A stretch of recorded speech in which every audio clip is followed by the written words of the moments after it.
They are perched on park benches, scurrying down streets. They're even taking the subway. We're talking about the many, many rats living across the Big Apple. New York City is losing a war. Not the one you see on the news, the one with the new rat czar and the fancy trash cans. The real war. The secret one decades ago, the city, pushed to its breaking point, unleashed millions of specialized rat monsters to reclaim the streets. But the plan backfired. The crazy part isn't what these monsters eliminated, it's what they created. What escaped from that catastrophic failure is now multiplying beneath the subway, and it was never, ever part of the plan. What really happened in the 70s? What most people don't realize is that the war on rats you see on the news isn't the real war. It's not even the first one, the press conferences, the new trash cans, the official rat czar. That's the public-facing battle. But the real war, the one that's been raging for decades, is a story of pure desperation, massive cover-ups, and consequences so wild they sound like science fiction. To understand what's happening now, to understand what really escaped, you have to go back to the 1970s. The scale of New York's rat problem is staggering, and it's not new. The city's battle with the brown rat, or Rattus norvegicus, stretches back more than 2 centuries. These rodents are not native. They are, in fact, an invasive species, having hitched a ride in the cargo holds of European trading ships docking in Lower Manhattan back in the 1700s. By the early 19th century, as New York's population exploded past 200,000, the rats had already found a permanent, comfortable home in the city's dark, damp underbelly. The tenement basements, the slaughterhouses, and the primitive sewers. And get this, the city's own progress helped them. When New York built its first massive brick-lined sewer system in the late 19th century, it wasn't just for waste, it was a rat superhighway. By the 1880s, these tunnels connected nearly every block, creating a sheltered, predator-free kingdom that spanned the entire island. Sanitation reformers like Colonel George Waring Jr., who led the White Wing sanitation workers in the 1890s, knew the problem wasn't just the rats, it was the garbage. But they couldn't stop it. By the 1940s, the problem was so bad, the Department of Health started mapping infestations. The first official, large-scale rat control campaigns kicked off in 1949, and they failed, miserably. Why? Because the city was, and still is, leaving out a 24-hour all-you-can-eat buffet, thousands of tons of organic waste in open metal cans, and later thin plastic bags left on sidewalks for hours before collection. Fast forward to the 1970s. The city was in a full-blown fiscal crisis. It was broke, it was dirty, and the rat population was out of control. We're not just talking about seeing one scurry across the subway tracks, we're talking about a level of infestation that was a genuine public health emergency. Rats were sending people to the hospital. They were chewing through electrical wires in tenement buildings, starting deadly fires. The city was desperate, and desperation, as we know, breeds wild ideas. This is where the official story and the real story violently diverge. According to city planning urban legends and the hushed first-hand accounts of retired sanitation workers and city officials, a clandestine operation was set in motion. This was not for the newspapers. This was not for the public. This was off the books, a black op for urban pest control. The city, through a series of shell companies and secretive animal suppliers in the Midwest, allegedly greenlit a program codenamed Project Red Fang. The plan was ripped straight from an agricultural pest control manual, biological warfare. The logic was simple. What is a rat's most terrifying, efficient, natural predator? Weasels, stoats, ferrets. These tiny, hyper-aggressive hunters from the mustelid family are quite simply nature's perfect rat monsters. They are long, skinny, and unbelievably fast. They can follow a rat anywhere, into its burrow, through a 3-inch pipe, behind a wall. A single weasel can eliminate dozens of rats in a single night, often taking them out just for the sport of it. So here's the deal. The city, under the cover of Project Red Fang, didn't just release a few, they allegedly began a massive secret breeding program. They started releasing them in waves by the thousands into the worst-hit areas of the city. We're talking the crumbling abandoned piers of the West Side, the dense rubble-strewn lots of the South Bronx, the forgotten, damp, and rat-infested abandoned subway stations like the old City Hall Loop. These weren't traps. These weren't poisons. These were millions of living, breathing, hunting machines deployed over the course of several years. And for the first 6 months, it was a stunning, unbelievable success. Rat sighting complaints in the test zones plummeted by over 70%. The predators were doing exactly what they were designed to do. They were feasting. The city thought it had found its miracle. But here's the catch. And it's a big one. Rats are smart. They're survivors. But they aren't stupidly brave. When a new, terrifying, and unstoppable predator moves into the neighborhood, they don't stick around. They move. The rat colonies didn't vanish. They just migrated. They fled the kill zones, pushing en masse into neighborhoods in Queens, Staten Island, and the Upper West Side that had never had a major rat problem before. The city hadn't solved the problem, it had just relocated it. And what about the hunters? The crazy part is, the weasels and stoats, after wiping out the easy, all-you-can-eat rat buffets, got hungry.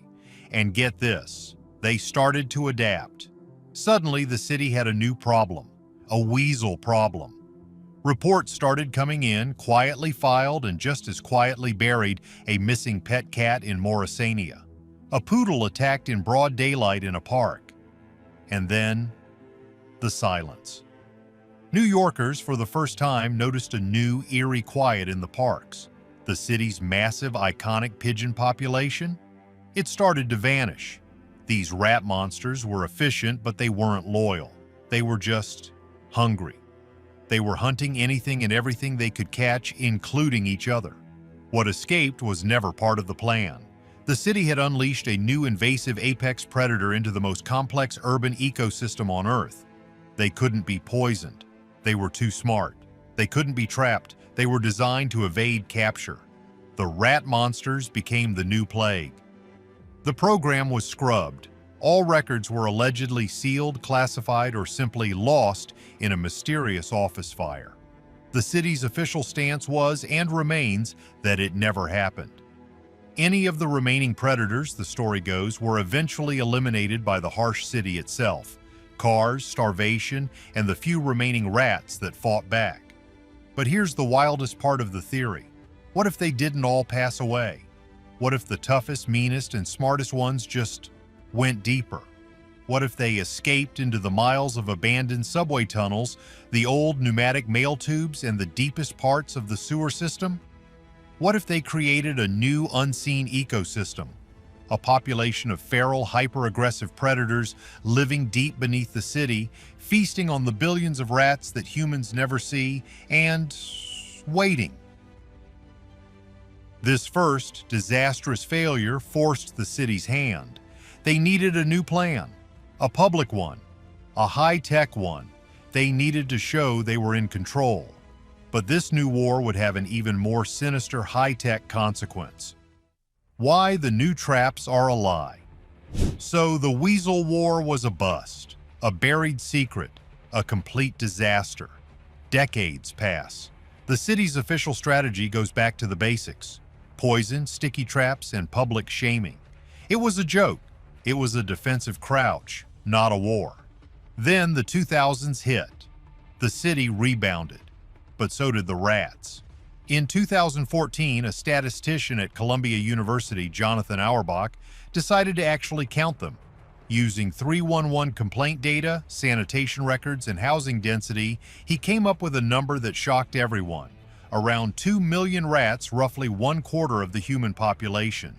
His findings emphasized that infestations were hyper-localized. Certain blocks, not entire boroughs, accounted for the majority of sightings.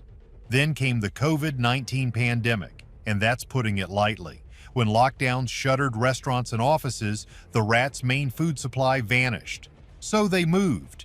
They invaded residential zones, forcing unusual or aggressive rodent behavior, according to the Centers for Disease Control and Prevention. By 2022, official 311 hotline reports logged over 26,000 rat sightings, a 60% jump from 2019. The public health crisis was back. Leptospirosis, a nasty bacterial disease from rat urine, was spiking. Between 2021 and 2023, New York documented 49 confirmed cases, including 24 in 2023 alone, the highest number ever recorded. The city had to act. This time they needed a public victory. No more secrets. On April 12, 2023, Mayor Eric Adams announced the creation of the Office of Rodent Mitigation, a centralized command, and he appointed Kathleen Karate, an urban ecology specialist, as the city's first ever director of rodent mitigation, the Rat Czar. This was the new war, the official war, and it was all about one thing: data. Before Karate, the city's agencies were blind. The health department, sanitation, parks, and housing, none of them shared data. Karate's team unified it all. They launched Get Stuff Clean, targeting over 1,000 high-priority rat mitigation zones across the 5 boroughs, and they finally went after the food. This is where the new millions of rat monsters come in. But this time, they weren't weasels. They were rules. First, the trash containerization program. This was the big one. For decades, New York was one of the only major cities in the world to just pile garbage on the curb in thin plastic bags. It was an all-you-can-eat buffet. Starting in July 2023, the city mandated that buildings use rigid, lidded, rat-resistant bins. Second, they changed the clock. Trash used to go out at 4 p.m., giving rats a massive overnight feeding window. The new rules pushed that set-out time to 8 p.m. This tiny change reduced the nightly feeding window by almost 70%. The results? A 68% drop in visible rat activity in pilot areas. But this is where the new wild theory begins. The bins and the set-out times? That's just boring good governance. That's not the best part of the war. The best part was the tech. The city established rat mitigation zones, or RMZs, to deploy an army of high-tech solutions.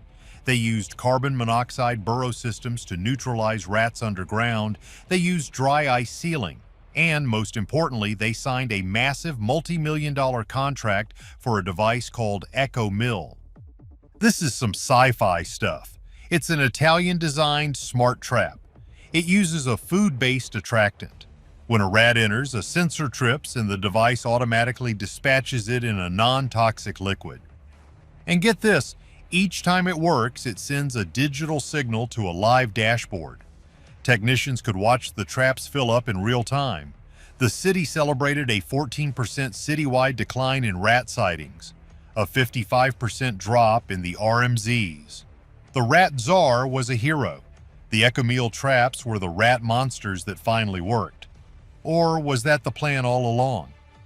Here's the theory. What if the real purpose of the Ecomil traps isn't to end the rat problem? What if it's to manage it and monetize it? Think about it. Who benefits from a multi-million-dollar citywide contract? The company that makes the traps. This wasn't just a purchase, it was a Service A subscription. The traps need monitoring, servicing, and data analysis.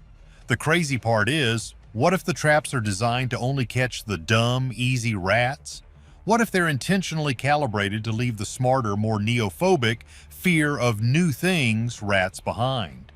This would create a genetic bottleneck, ensuring that the surviving rat population is smarter and more resilient, thus guaranteeing the city will need to buy more advanced traps next year. It's not a solution, it's a business model. But the theory goes even deeper. Why are the traps collecting the rats? Why the digital signal? Why the need to preserve them in a liquid? The city said it was for tracking, but what if it was for harvesting? What if the real commodity isn't the trap, but the rat? Think about the genetic data. New York's rats are a unique, isolated gene pool that has survived 200 years of intense warfare. They have evolved in a chemical soup of poisons, pollution, and disease that's valuable. Unbelievably valuable. What if the city is secretly selling the rat carcasses and their unique genetic code to private bio-research labs? Labs that study immunity, aging, and survival. What if a biotech firm wants to study the specific gene that makes a rat immune to warfarin? What if the military wants to study how they navigate in total darkness? The millions of rat monsters aren't traps. They're data miners. The city isn't fighting a war, it's farming its rats for a shadowy biotech industry. The entire Rat Czar operation is just a public-facing shell corporation for a massive citywide data harvesting scheme. This is the new monster, not a weasel but a data point. But the data they were collecting pointed to something they never expected. The CHUD theory is real. So let's say the corporate harvesting theory is true. The city is using echo meal traps to collect genetic data from its unique rat population. What did they find? What if the data showed something so alarming it forced them to double down on the public war just to maintain a scraps of control? This is where the theories get really dark. The rats aren't just getting smarter, they're changing. What escaped the city's plan wasn't just one thing, it was two, and they are both terrifying. The first escapee is the one the scientists will talk about, the evolved super rat. This is the Darwinian nightmare. Think about it. What kind of rat gets caught in a trap? The dumb one, the slow one, the one that's not suspicious. The rat that walks right into a brand new high-tech echo meal station is the genetically inferior rat. The one that gets neutralized by carbon dioxide is the one that dug a shallow, lazy burrow. But what about the other ones? The rats that saw the new black bin and thought, nope, not touching that. The ones that watched their cousin get zapped and learned to avoid the new device? The crazy part is, the city's new war plan was, in effect, the most intense, high-stakes evolutionary pressure cooker on planet Earth. New York wasn't just eliminating rats, it was editing them. It was running a massive citywide breeding program for smarter, faster, more paranoid rats. This isn't just a theory, it's called neophobia, the fear of new things. In any rat population, some rats are more neophobic than others. In a normal world, this is a disadvantage. They miss out on easy food. But in this world, a world of new traps, new bins, and new poisons, neophobia is a superpower. The city's war dispatched millions of the dumb rats. And what was left behind? What escaped this great high-tech purge? The survivors, the super rats. And get this, we have the receipts. Back in 2017, before this new war, scientists at Fordham University, led by Jason Munchie South, did a massive genetic study. They trapped rats all over the city and sequenced their DNA. They found that rats in New York were already weird. They found distinct uptown and downtown rat populations separated by the geographic barrier of Midtown. But the new studies, the ones looking at the rats after the high-tech purge, are even more terrifying. The rats that survived are demonstrating behaviors scientists have never seen before. They are learning to work together to bypass traps. They are teaching their young in a single generation to avoid the specific scent of the ecomele bait. They are physically changing. The rats that survived the carbon dioxide purges are the ones that instinctively knew how to dig deeper, more complex burrows with multiple escape hatch exits. This is what escaped: intelligence. A new breed of Rattus norvegicus that is specifically adapted to defeat the exact methods we are using to control it. But that's not the wildest theory. That's just the first escapee. The second one is the mutant. New York City isn't just a concrete jungle, it's a chemical soup. For centuries, the ground beneath the city has been absorbing a cocktail of everything. Leaking chemicals from 19th century industrial plants, heavy metals, unmarked medical waste dumps. And then there's the other stuff. Let's talk about the islands that surround the city. Hart Island in the Long Island Sound. It's a massive potter's field, a public burial ground for over 1 million souls. But for decades, it was also a site for other things. A prison camp, a missile defense base during the Cold War. What else is buried out there, leaking into the water? And then, the big one, Plum Island. Just a few miles off the coast of Long Island, Plum Island is home to the Animal Disease Center. Its official job is to study foreign animal diseases. Its unofficial job, according to every conspiracy theory, is much scarier. A place where biowarfare agents were studied, a place where genetic experiments happened, and it's right next to New York. The wild theory? A cocktail of leaking industrial waste, low-level radiation from the city's granite bedrock, and something that may have escaped from a place like Plum Island has entered the ecosystem. And the rats are the first to be affected. The EcoMeal data in this theory didn't just show smart rats. It showed mutations. Rats are being born with new immunities. We know for a fact that some rat populations in the UK are now 100% immune to warfarin, the most common poison. What if New York's rats are immune to everything? What if the leptospirosis spike wasn't just from the rats, but a sign that the rats themselves are carrying new pathogens? Ones that don't even affect them? This is what escaped. Not just a smart rat, but a biologically superior one. And get this, there are reports they're not official. You won't see them on the news. They're from the sandhogs, the urban explorers and tunnel workers who maintain the city's deep infrastructure.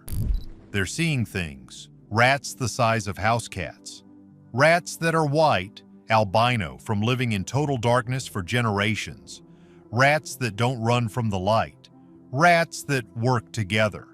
Remember the 1984 movie CHUD, Cannibalistic Humanoid Underground Dwellers? The plot was that people in the sewers were being mutated by toxic waste. What if the movie got the species wrong? The city's high-tech war, the traps, the poison.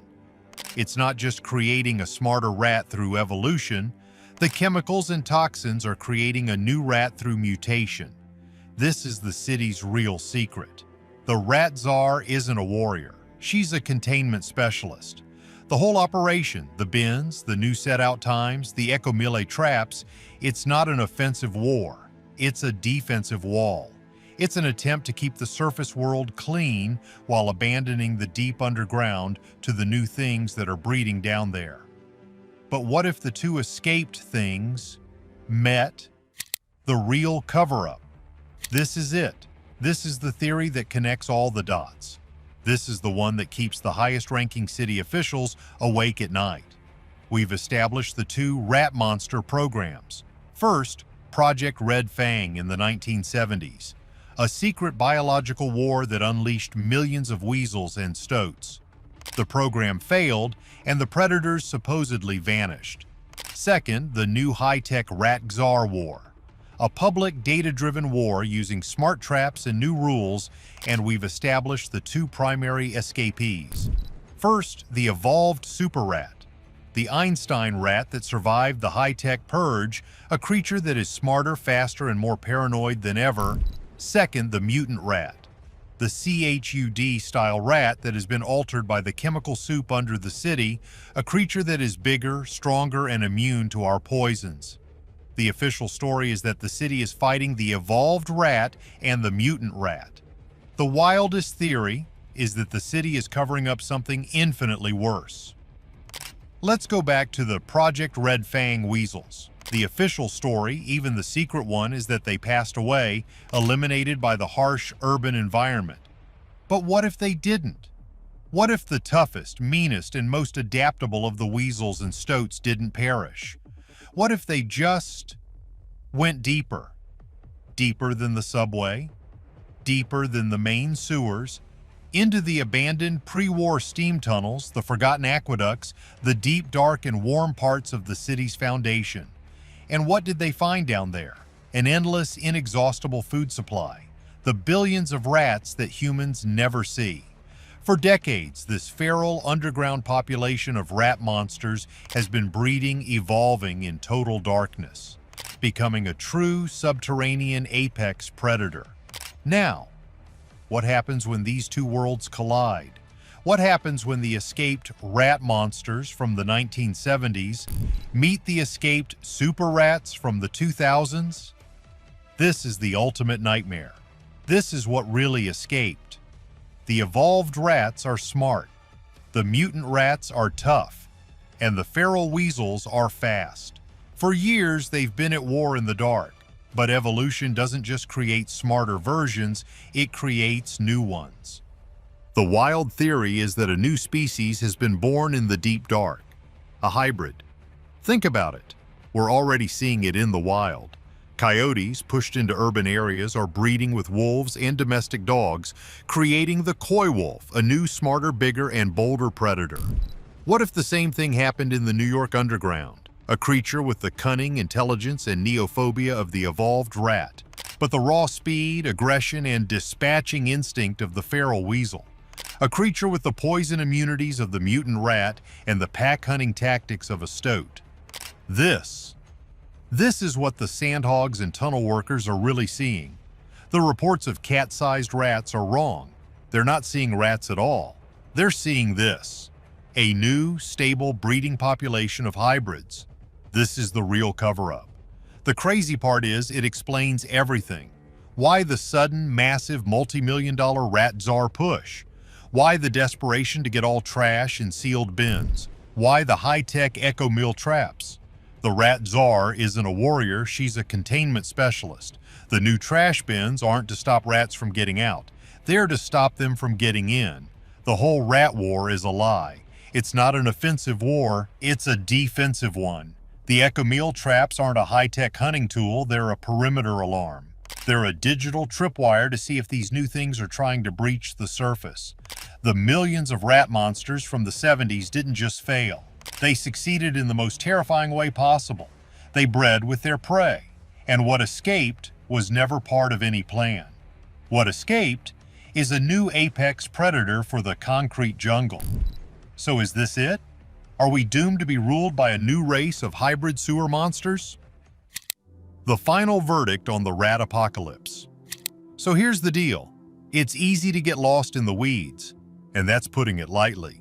We've got a secret 1970s biowar with an army of escaped weasels. We've got a high-tech corporate plot to farm rats for their DNA. We've got a CHUD-style mutant breeding a new species of cat-sized super rodents, and we've got a hybrid weasel-rat apex predator that the city is desperately trying to contain. It's a wild ride. But as the SOPs say, we have to talk down to earth at the final chapter. Are we really missing the key details? Is any of this true? Let's look at the facts. The story about Project Red Fang and the weasels. It's one of the city's most powerful, compelling urban legends. And like all great legends, it's based on a kernel of truth. The truth is that cities around the world, including New York, did experiment with biological controls in the mid-20th century. But was it a massive secret army of millions of predators? Almost certainly not. It's the 80% credible fiction we talked about. It's a story that feels true because it speaks to the city's real desperation during the fiscal crisis. The high-tech corporate plot to farm rat DNA? It's a great conspiracy. And while it's true that the data from those rats is very valuable to science, the echo meal traps are almost certainly just traps. The subscription model is just a cynical take on a government service contract. The CHUD-style mutant? The Plum Island link is pure, uncut conspiracy. While the sandhog legends are real, they are unverified, and the cat-sized rats are likely just very, very well-fed regular rats. And the hybrid weasel rat? Genetically, and that's a bit of a stretch, let's be honest, it's a biological impossibility. But as a story, it's a perfect monster. So what really escaped New York's multi-million-dollar plan? It wasn't a weasel. It wasn't a mutant. It wasn't a hybrid. The thing that escaped is the evolved super rat. This part is 100% scientifically true. This is what the city is really fighting. What most people don't realize is that this is just evolution in fast forward. It's not a conspiracy, it's science. The super rat evolution, the neophobia, the trap avoidance is real. The Fordham University DNA studies are real. Jason Munchie South, who led them, did find distinct uptown and downtown rat populations. When you use any trap, you are always selectively breeding for the creatures that are smart enough to avoid it. The city's war is a massive evolutionary pressure cooker. That is a fact. The poison resistance? That's not a theory, it's documented. There are populations of rats in New York and other cities that are now completely immune to warfarin, the most common poison. That is a genetic mutation. The rats are evolving to beat us. So what do you think? Are the super rats a real evolving threat or just a good story? And was the city right to try such extreme secret measures? Let us know in the comments. And hey, if you like this, hit that subscribe button and give us a like, it really helps.